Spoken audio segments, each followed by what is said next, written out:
I got eye gouged What's wrong with those? with a chin. This guy grabbed the back of my gi and he put his chin into my eye socket and he eye gouged me with his chin as he did like this knee cut pass, like a pressure pass. Wow. And it actually blinded me in my right eye. I couldn't see for over a week. Ladies and gentlemen, welcome to another Bulletproof for BJJ podcast. BJJ's dirtiest moves. Oh my goodness. You might have been hit by one of these. And for everyone, it's different. Some people hate some submissions and positions worse than others. Well, you might not know that you're a dirty player. You're like, you might just think you got some really cool shit. It's just effective. When in fact, you're a mad dog. You're just enraging everyone in the gym. You're like, I'm just getting a tap, bro. Look, people, I thought I'd bring it up because sometimes there's some moves that just hit different and they stay with you and it can form grudges. People can just be hating you for years and you didn't know it because you're like, oh, someone showed it, I tried it. But they will always remember you as the dirty wrist locker or the dirty whatever the move is. And if it can result in injury, then it's also, there's another like level on that because people have that, oh, my wrist still hurts from that motherfucker. You know what I mean? Like, so, you know, on this topic, do we actually agree? Because every submission has the power to injure. What defines a dirty move? Well, no, I think it's something which it's a bit of I think it might cross etiquette guideline. Like is that legal? You know, like did we agree on it's broken the trust of the Jiu-Jitsu discussed contract. I rolled with that guy somewhere and in the gi and he was a brown belt and he put an outside heel hook on me. Yeah. And I was like, do we do that? Hang on. Yeah, it's a dirty move. And he was like, we don't do that? Okay, so that's one. So that's one then is like it's not necessarily like agreed upon, even though we haven't discussed it. It's like, I didn't think that was... That's how we roll. In this, yeah. Okay. Yeah. But then, so say with wrist locks, because obviously they're Let's start with wrist locks because this is a very stigmatized move in BJJ. Been there, it's always been the one, right? Yeah. What is it about wrist locks? So I had first learnt about wrist locks in a big way around like kind of blue and purple because there was a guy back in the day called Fredson Pachal and he had... Sounds like a dodgy... Bro, no, he was a Brazilian legend, but he'd retired dudes with how he would try and break their wrists. And the thing is, so you've got a bunch of connective tissue around the wrist. If you tear it or damage it, it takes forever to heal. And we all know like gripping is such a big part of jiu-jitsu. If you've broken your wrist or, injured it, it's very hard to grip or move. You can't post on your hand. Like, yeah, you can't really do anything. You can't wipe your own ass. Yeah. Like, it's pretty, it's in your face all the time. And I had actually learnt about this from Dan Cherubin. He talked about Fredson because he was really into some of the old school jiu-jitsu legends. He was like, dude, wrist locks are everywhere. And then once you see it, you cannot unsee it. You're like, I'm doing an armbar. It could be a wrist lock. Yeah. Doing a triangle, not working, wrist lock. Yeah. Like you're like, oh my goodness, it's there all the time. I believe it can be bad. Now, I would be guilty of pulling this move because I had a guy in a triangle and I was arm locking him. I think I popped his elbow. He didn't tap to that. He wasn't quite going out. He was gritting and I was like, I'm just going to have to wrist lock the guy. And I was looking at him and I'm like, dude, I've got this. Like, are you going to tap? I put a bit of pressure. Didn't tap. And he was like, just like thrashing. And I went, okay, I will apply the wrist lock. And usually at a point, people go, okay, yeah, stop. He didn't, and his wrist went snap, snap, snap. And he pretty much went palm to forearm, like folded his wrist. And he was like, ah. And I was like, oh, I just let go. And I was like, oh, bro. I didn't touch him. I don't know what happened. And then he just walked off the mat. I didn't get to chat to him. And then I think I never saw him on the mat again. Wow. Now, he was an international guy. He'd come from overseas. He's that one listener that won't give us a 5-star review on the podcast. He's like, no. I'll listen to episodes, but I'm not giving any reviews. No, he's a Korean guy. And there was three or four Korean guys who were training at Absolute MMA in the city. I'm not talking about Riley Kim. Shout out Riley. He's crazy. I couldn't wrist lock That's Riley. an inside joke there. I don't know what the f he's talking No, about. but that's right fine. now. No. If you've trained at Absolute in the city and you know who Riley Kim is, respect. But one of the three boys, I wrist locked the shit out of him. I never saw him on the mats again. And it made me think, have I retired that guy? Like, was it that bad? Because So, all right. So, like, let's, it was, so I feel bad about that, right? of course. And the potential of Always why feel a bad. wrist lock is so bad is it goes from being uncomfortable to being an injury. Yeah, you may have experienced it, guys. Either you've had it done. It's kind of the thing with legs, like knees and ankles too, isn't it? It's like Yeah. tolerable and then it's broken. Yeah. On the show, we talk about how you can get healthy for jiu-jitsu and practices that you want to have as part of your day-to-day so that you can be in the best possible shape to train. And this is whether you're an athlete or just the everyday jiu-jitsu hobbyist. One of those habits is using electrolytes. We've spoken about this on other episodes, and electrolytes, although incredibly simple, are one of the missing links for people when it comes to performance. And the beauty of electrolytes is that they allow us to be hydrated. So we're talking about salt, potassium, and magnesium. Now, today's show is actually brought to you by Sodi, and this is a crew that we've been partnered with now. We are using Sodi on a daily basis, and the beauty of what these guys do, this little Australian company, is that they put in a beautiful mix of salt, potassium, and magnesium, and delicious flavors. You punch it in some water. I throw it into a protein shaker.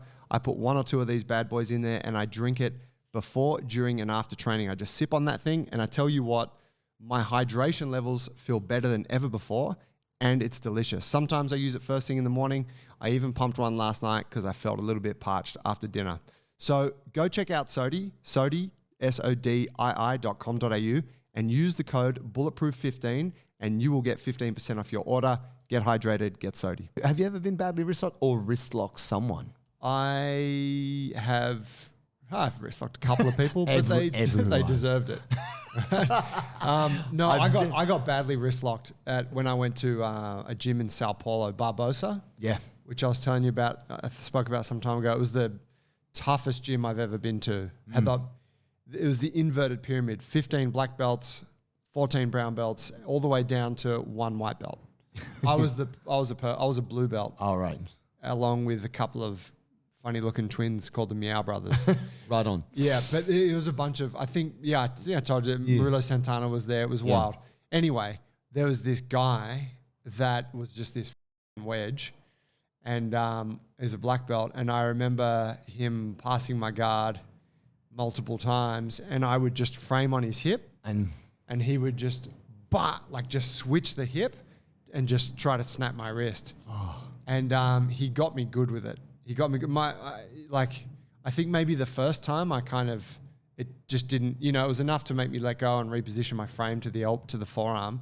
But the second time he's like, I am taking that wrist home. Oh. Yeah, and I was like, damn, that was a bit of a dick move. Yeah. But, at the same time, I probably punched him in the face 16 times while trying to not get past. Kicked him in the nuts. Yeah, I was a bit of a spazzy blue belt, so I can't blame the guy. Maybe you deserved it, right? Yeah, that's, But it's interesting that we have to bring in this caveat that it is kind of a mean move to do to people because you deserved it. You know what I mean? Yeah, so I think if I'm thinking, I look at wrist, I don't think there's anything dirty about wrist locks now. However, I know that they have that stigma. And I guess one thing you can say, small joint, wrist locks are one of those things that often comes at an opportunistic moment. Yeah. Right? It's like, the person's not aware of it, and then you're like, wrist lock. And so it relies on speed of application. Yeah. And if you don't apply it hard or hard enough that it stops them doing what they're doing and then makes them tap, it doesn't work. Not always. Sometimes you can lock it up and then sit on it, right? And be like, motherfucker, I'm going to break this. Yeah. But there are those, like when you're gripping. Yeah. That one where you catch the elbow. The quick stand-up one. Yeah, it's like you got to hit it fast. Yeah. So I think any submission that relies on being hit fast like that is always going to be open to being relegated to the dirty levels. Right. Because of how you have to apply it. Yeah, for sure. And I think for a long time, foot locks were looked at kind of in the gi late 90s, early 2000s, because there was a competitor called Compredo, who's a world champion. I think he might have been an absolute world champion. With the green hair? Yeah, he used to dye his hair, right? He beat Holeta, who is famous for doing inverted guards and having an almost impossible to pass guard. Comprido toe hold him really hard. Yeah, love that. And so he was just playing guard, and Comprido just went, "I'm just gonna rip your foot off, bro," and yeah, he tapped, and then away you go. And people are like, "Oh, dirty." And now leg locking is very popular, and foot locking is very popular. So there's a bigger backstory there, isn't there? You know, and I know some of this is jiu-jitsu conspiracy theorism. Okay, but is there not? You know, there was the whole thing luta livre and jiu-jitsu. Sure. And the luta livre guys had good footlocks.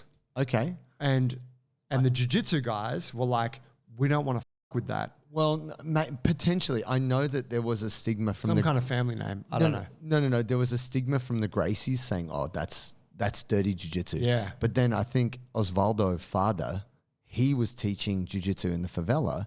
He taught footlocks, and he was like, "Nah, man, like this is part of the game." And so it was considered to be like you're a ruffian if you do leg locks type. Yeah, thing. But that was kind of like from the Gracie perspective, right? Where they're like, no, that's bad jiu-jitsu. Yeah. Whereas it's like everyone's like, no, it's just a joint lock. It's part of the game. Yeah.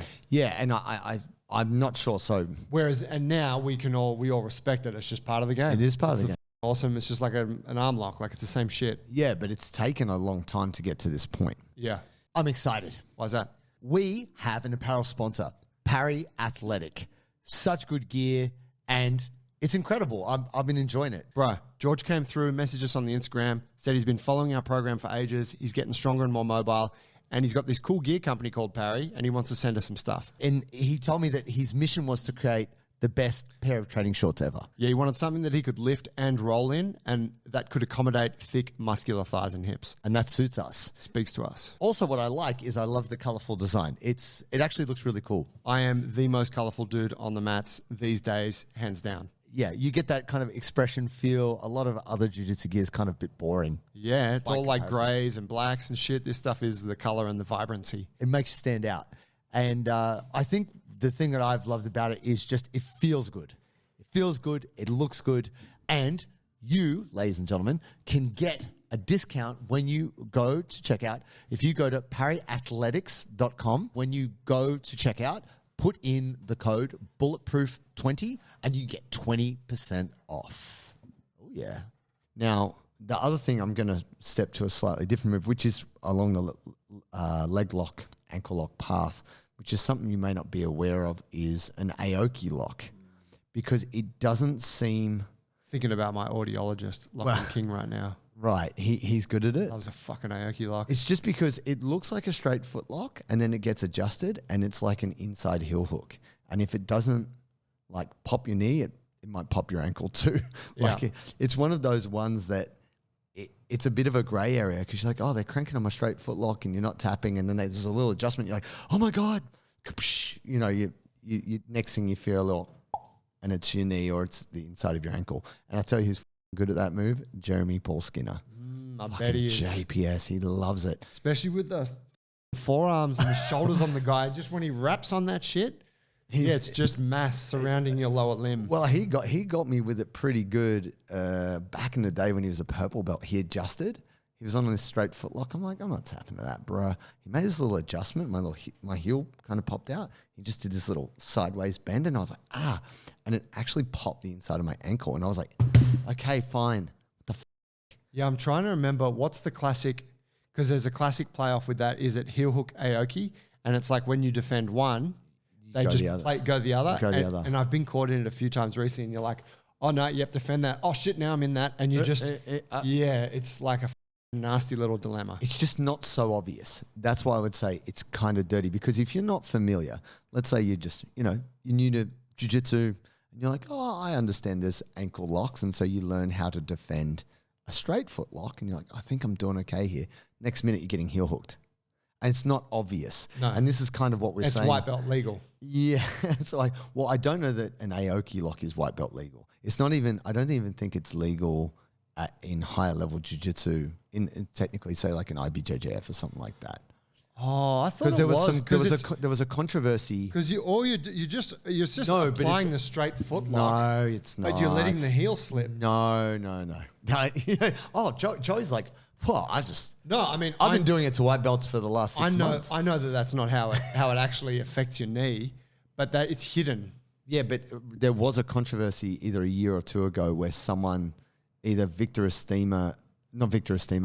Hugo, I believe, did it to Muhammad Ali in the fight, like a heavyweight final, but he covered it. He's like applying the Aoki, but he tried to make it look like he's doing a straight foot lock. Right. And it was so obvious that the heels popped, and he's going like, he's like tapping. He's like, but ref, look, he's heel hooking me here. And the ref's like, well, it looks like a straight ankle lock. And there's a lot of controversy around it. So Sounds like Muhammad Ali needs to suck it up. he's doing MMA now, bro. Is he? He'll shin kick your face off. Oh God. Yeah. Yeah, he brutalized the dude. He'd be like a Hector Lombard 2.0. Except like 6'5". Is he tall? He's so tall. He's a big rig, man. Wow. Is Massive. he such a wedge? He is a wedge, but also tall. So why are we saying these moves are dirty? I think it's because people don't expect them, and it treads a line on what's legal or not. So I'm going to say next one, cab off the rank, smother choke. You get That's when you're in mount and you just smother with your belly? no, not necessarily like. Are we talking back I'm talking attack? like you're kind of in the crucifix and they just start Yeah. covering the nose and they put their sweaty fingers in your mouth. You love that, and you're like, this isn't on the list of things I need to defend against. Yeah. And actually, Are you allowed to do it? I don't think it I don't think you are, eh? I think you can in the ADCC, like you. Yeah. But here's where there's a fine line here. Grappling Industries, Pierre was coaching Pierre, and this guy wasn't respecting Pierre's like kind of back control, and he had the guy belly down, and he was bridging into the guy, and the guy's like, "Oh my God, my back's gonna break," and he was trying to get his arms under it, he couldn't, so he just went hand across the face and like reefed this guy's head up. I think he was trying to get the choke in. Yeah. But the referee's like, "What are you doing? You can't do that. I'll disqualify you if you do that." Oh, because he thought he was trying to smother choke him. Yeah. And Pierre was like, "Oh, I haven't." Just stuck my fingers in his nose and mouth. No big deal, ref. No, je ne sais quoi. No, he just was like, I don't know. He's like, I don't know. He's like, I'm just trying to bash this guy. I'm doing what I can here. So I have been smother choked before, and you can hardly tap. If you're in crucifix, you're just like, you tap and tap. Or you can't. Well, it's one of those ones, that kind of, it's like it generally comes about when both arms are controlled, doesn't it? But they're not in a position. The person attacking is not in a position to sink in a choke. Proper choke. So it's like, but I can cover that mouth and nose. Yeah. Nice. It's brutal. Have you ever had anyone hit you with the smother choke in that way? No, I haven't. Have you ever had the belly smother? Yeah, Adam Childs. You've become a victim of the victim. I mean, he's never tapped me with it, but right. he's and legend has it the belly is not now what it once was. Oh, he's lean now. Leaned right? up, bro. He's dropped that weight. But when he was, he carries it well because he's tall and he's a slim looking guy. Same guy, but But when he's carrying a bit, he's got this torso on him, something and he knows how to throw that thing around. right in your face. Yeah. So whether it's and he loves the mount and he loves the heavy hips on the guard pass. Oof. Yeah, it's awful. So I have copped a bit of that. I do find that is generally like one of the most horrific ways to be cooked in jiu-jitsu when someone's just knowing how to like smother you with their belly. Yeah. Yeah. You're kind of getting waterboarded. Yeah. Like it evokes a panic almost. Like, oh, I can't. Yeah. And it's the heat and It's very overwhelming. yeah. And I mean, look, I'm going to go on a limb and say waterboarding is probably more pleasurable because at least the water might be cool. When I was in Guantanamo Bay and they were holding me under, I thought to myself, how relaxing. And then I thought about being under, Adam Childs' mount. And I thought, no, I'll take this waterboarding any day. Right. It's brutal. What I tell you what I think's dirty. I tell you what I do think is a bit dirty is there's different ways that you can attack a straight foot lock. Yes. And so I'm thinking of one of the ways that I got beaten by one in the Pan Packs back in the day was guy went straight foot lock and then basically turned belly down. Turned belly down, had his shin across the back of my knee and just reefed it. Yeah. So I was like face down, he's just reefing. And it just destroyed my knee. Right. So it wasn't the ankle. There's nothing going on at the ankle. He just, because he cut some kind of angle, had a strong grip on my ankle and foot, and then just pulled and twisted and shit. And I was like, and but it's legal, Joe. It was legal. Yeah. So and that's what I'm saying now. That. What's legal? Yeah. Okay. Well, I guess I'm trying to, as we're kind of workshopping this as we discuss it, what makes it dirty? Is it the fact that it's been misapplied and therefore it's injuring someone when it shouldn't? Like, that's what I'm trying to get to the bottom of here as we discuss this. Yeah, I guess reflecting on it, that's not actually dirty in a competition context, right, where it's like, nope, it's within the rules, and I just put enough pain on you that you tapped. Right. So, fair enough. It's a legal technique. Sure. But to me, yeah, it was just dirty. I guess I was probably a little bit more bit naive at the time. So do you think it's like intentions, like bad intentions? Yeah, it's like you're just trying to hurt me. Right.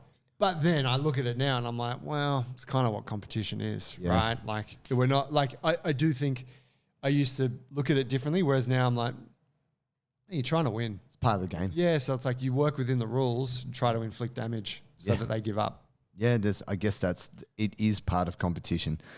But I guess for most people, they're just maybe encountering some rough human in training. Yeah. And it's just like, it just catches you off guard. I tell you, I'm not going to say it's dirty, but I'm going to say I just hate it and I want it to be dirty, is a diesel squeeze. Oh, really? Yeah, and this is, again, shout out to my audiologist, Lockie. Oh, he's good with it? Yeah, he's a training partner of mine. Went and saw him yesterday. He's an audiologist on the side. Oh, the ear. And he tried to fix me. Actually I think he might have fixed it. Might have done it. Which is great. But the diesel squeeze. Yeah. For folks who don't know. Front headlock? Yeah, because it comes off the guillotine attempt, right? So where it's come from me is always come up in a scramble. I'll come up on a single. They'll throw the guillotine. Classic thing when you go further single. I'll follow through with the single, move around to legs to the opposite side, so I'm safe from the gillo. And then they just turn that shit into a diesel squeeze. Right. And your positioning to defend the guillotine doesn't mean shit. Yeah. And you're in there and you're like, I'm doing the right thing. This is meant to stop the choke. And so he's kind of, he's like punching you in the side of the neck with it? Punch you in the side of the neck and then grab their wrist. And I think they just pull the elbow in. The pressure. Yeah. And it's, to me, it feels dirty because it's like, I did what I was supposed to do and I still got tapped. How dare you? You know what I mean? How dare you implement a technique that counters my counter? It's kind of like the Aoki lock. You're like, motherfucker, I did the straight footlock defense and you tapped me. Damn it. How dare Jiu-Jitsu not suit my inability to defend it? Well, I mean, okay, we all have moves we don't like because we have suffered under them, right? Not fair to call it dirty. Sometimes you learn them and it becomes your weapon. Yeah. And then you become the perpetuator of dirty moves. Well, that's when you start to shift the culture through your podcast. And then you endorse it and you build a narrative around why it works and effective and why would you ignore like 1% of the diesel squeeze? I've got two, which one I've seen injure a good friend and I was like, that's fucked up. Yep.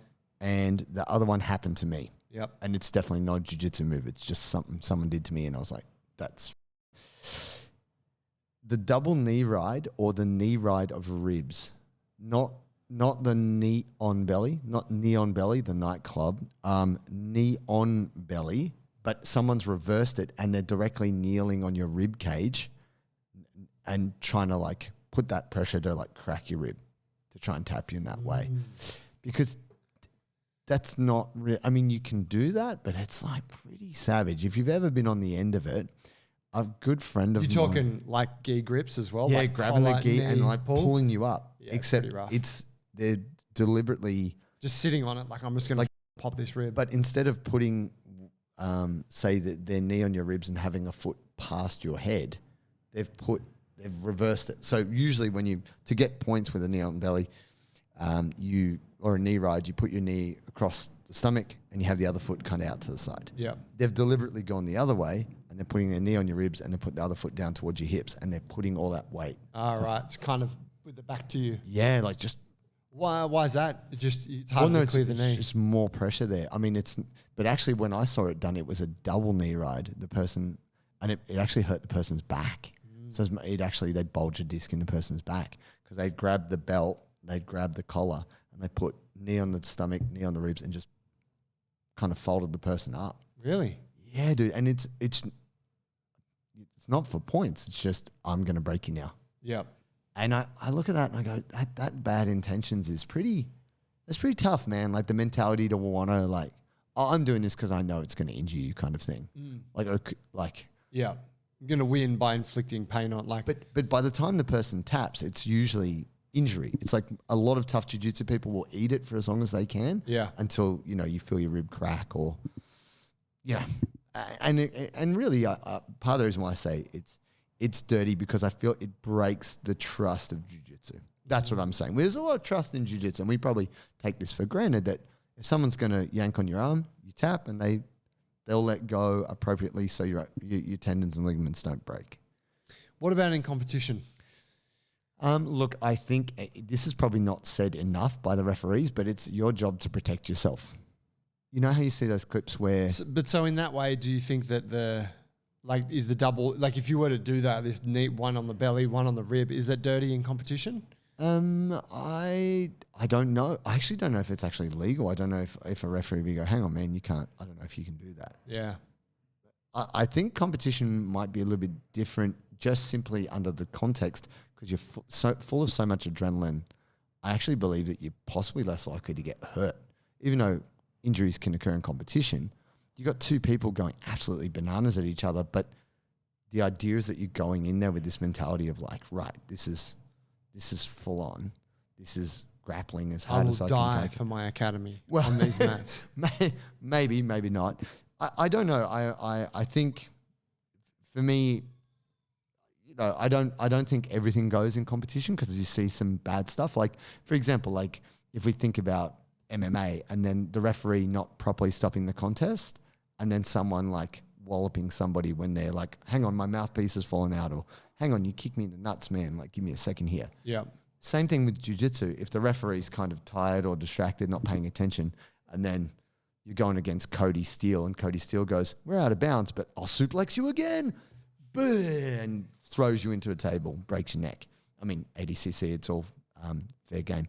But do you know what I mean? Like there is an element that how you behave, whether it's competition or not, dictate, like it says a little bit about you as a individual. Yeah. So we are saying like it's more, the dirty move thing is kind of more, we're talking the training realm in a way, but still in competition, there's like, even though it kind of all goes, there's like ways if it's to within win. the rules, there's gentle personally ways to do it and then dog ways to do it. Well, I mean, even like Gianni Grippo had that inside heel hook and he just rips the guy's leg off. That was awful. He didn't have to do that. He definitely could have got the heel hook without just exploding the guy's knee like that. Maybe. No, I don't. I think it's bullshit. I mean, I liken that to the MMA fight, the MMA matches where you see like, boom, big hit. He's knocked out. They go down. And he goes again. And then they go until the ref pulls them off. Yeah. Because every now and again, they do the one punch walk away and then person gets back up. And then you're like, I should have just pounded that head. You know what I'm saying? I just don't agree with it. I don't agree with it. With the mild exception of Dan Henderson re-hitting Michael Bisping. No, shouldn't make exceptions. No, I don't know, man. I think it's pretty brutal. Like we were saying in street fights, when you see someone knocked out, brutal. Yeah. They hit the ground, lights are out. You know what I mean? Like usually there's an instinct. Oh, 1 or 2 stomps. He's already he's already dead. Like, yeah, maybe. I look, I think, this is up for debate. I agree, but I'm just thinking, say with the Gianni Grippo thing, if you didn't see this, it's worth YouTubing it. And he's standing on top, and the guy tries to re-guard and puts his foot there. Yeah, and he just rips the inside heel hook like in such a dramatic fashion. Yeah, definitely injured the guy. Definitely put it on extremely fast. But is there not a case that if he had have put it on more slowly and deliberately, that maybe the guy could have mounted a defense against it? Maybe, but he also could have had more control. He could have sorted out an entanglement and gone for it. Like it was right there. Oh man, whatever. It's a tough one, right? It's a tough one. That it just shows like a real callous disrespect. Like we always talk about, respect your opponent and all this. It's just like, no, that's some self. Anyway, being an athlete is a selfish pursuit. I think it's not necessary. I think Gianni could have won without injuring his opponent. I'll just put that out there. Now the last one I was going to say here's a dog move from a famous grappler. Please. Husamar Palhares. Oh yeah. Toquinho. If you've never seen him, watch that highlight reel. For the newer like to the jiu-jitsu world, you won't know this guy. Yeah. Go watch Palhares. Yeah. And just be mortified and fascinated by what he is. But David Avellan, was it? Avellan in ADCC. Yeah, but that was Avellan's fault, bro. Oh no, it totally was. But it was just a shit occurrence. But they rolled out. Yeah. He was on what was he on? He was on a heel hook. Yes. So he was on a heel hook, and like Avellan's really good at leg locks, right? So credit Dave Avellan. People forget. Was he from America? Yeah, I think he might have been Team Lloyd Irvin, but he did the Kimura trap system. Right. He's great grappler, underrated in my opinion. But you've got Rusmir Falaris on your leg, bro. And they roll out and... It's a heel hook. They roll out. So they stop. And I think Toquinho thought he tapped. So he was like, hey. And then the ref's like, nah. And he's like... And Avalon's being pretty like, you. And so people don't get this. Like, I don't know if he has a mental disability, but... Toquinho is a rough guy, and he's just like, that's fine, and like pats him on the back, like, it's cool, man. But he whacks him pretty hard, and Avalon's like, off, bro. And Toquinho's like, what, bro? Oh, we're gonna reset on an inside heel hook in the middle of the mat? Okay. Like, well, I think, yeah, he starts on that, and then the moment the ref says go, he just goes knee bar. Oh, it's a knee bar. Yeah, he switched. Because I'm pretty sure Avellan was like, okay, whatever I'm in, I've got to be ready to defend against that. Yeah. And Toquinho goes, no, I'm just hip extending into the side of your knee, and the knee just goes, and he's like, yeah. And you're like, I mean, yeah, horrible circumstance. He should, but I just look at it like all's fair competition. But he should have. No, I don't look. I just think he should. But also, just so you know. He got banned from I don't know if it was UFC or maybe it was Bellator. Toquinho got banned for holding submissions too long. He did in the UFC. Dudes are tapping. He wouldn't let go of someone's leg after, yeah. And if you watch him versus Jake Shields, he's like, Jake Shields has like full eye gouge from the strikes, and he cranks on Jake Shields after he taps. It's pretty bad. Yeah, he was super dirty fighter. But the last one I wanted to mention is an eye gouge. Oh yeah. I got eye gouged What's wrong with those? with a chin. So I was on half guard. I had using my Thigh Master strong adductors, and I wouldn't let this guy pass. And I was so determined to stay on this guy's leg. And I was trying to get to deep half guard. I couldn't get there. You know how maybe you position your head under someone's chin so they go, yeah, drive them into extension. It opens them up, right? And they can't. It's hard for them to fight. Instead of doing that, this guy grabbed the back of my gi. And he put his chin into my eye socket, and he eye gouged me with his chin as he did like this knee cut pass, like a pressure pass. Wow. And it actually blinded me in my right eye. I couldn't see for over a week. Like I just couldn't open my eye, I couldn't see. And it actually has pushed my eye back a couple of millimeters back into my occipital cavity. Like it's a bit more sunken. Yeah. Yeah, I thought I was blind in my right eye, and gradually it came back, and I got some drops, and it was the roughest thing anyone had ever done to me. Where did this happen at? In Sao Paulo. And I didn't know that was possible. I didn't know, and I didn't want to give up my car, just being this diehard. I mean, you could have just not had that. I could have just opened my guard, right? But I didn't believe. I was like, is this guy actually doing this? Higher belt than you? Yeah, black belt. Black belt, like, world champion. Just needs to let me Yeah, pass. you need to understand that this can be you right now. Yeah. And it was, it broke my heart a little bit because I thought I was cool with the guy, and clearly not. And afterwards he's like, yeah, good training, man. And I was just like, had this welt of an eye, and I could. Yeah, not a dog. Yeah. And eye gouging is not allowed in jiu-jitsu, right? No, but that's kind of like one of those sneaky ones. Like, no, it wasn't eye gouging. Just using the head for control. Bit of pressure, yeah. But that was his intention. His intention was to hurt me. So That's rough, man. Have you ever copped anything that's kind of... Sao Paulo, huh? It's the mecca of dirty jiu-jitsu. No, it's not. It's just It's tough. the mecca of great jiu-jitsu. Tough jiu-jitsu. But definitely there's a thing there, right? That when you rock up and you're the gringo, it's an edge. And more so back in our day of like, I'm sure it's improved. Yeah. But there is like people like, I'm going to put the smash on this gringo. You're going to learn. Yeah.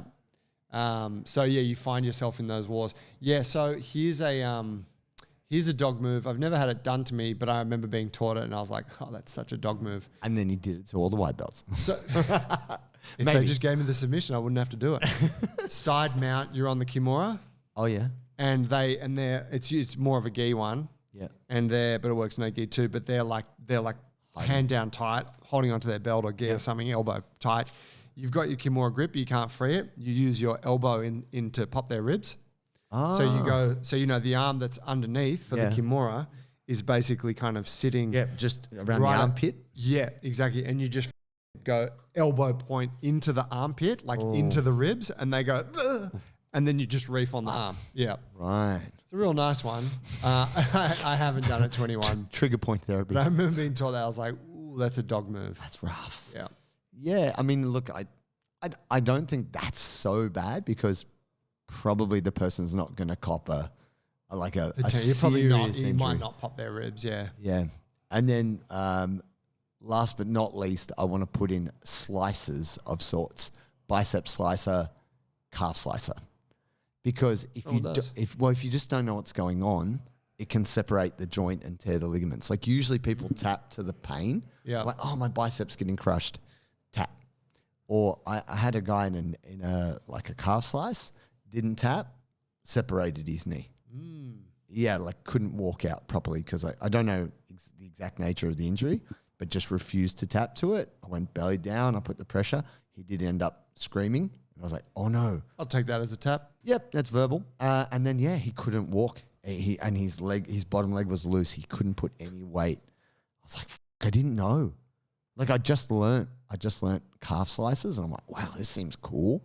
I was a purple belt. I was like, sick. I don't think he meant to do them at purple, but anyway, the guy was a brown belt, refused to tap, and his knee. And I think that's the thing. Why are we harping on about this stuff? It's more that you think, oh, that's an effective submission, and then you've just someone up completely.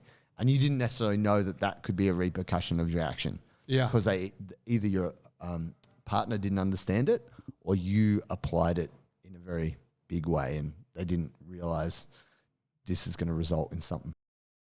So my takeaway on that is that there's a few categorically dirty techniques. Well, I think there is.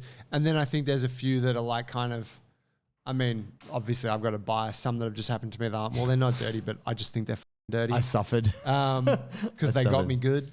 But that there's also some kind of gray area. And I do think that where there is a zone where some of this dilemma occurs is there's a kind of etiquette in traditional jiu-jitsu. Sure. And then there's this sort of more progressive side that's like, no, whatever works and was within the rules is effective.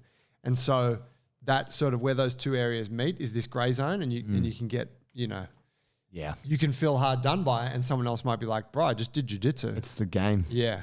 Yeah. All right, friends, there it is. Dirty moves. Maybe you have your own secret dirty move. Maybe chuck it in the comments. Let us know what's going on. But there it is. See you guys next Peace, time. man.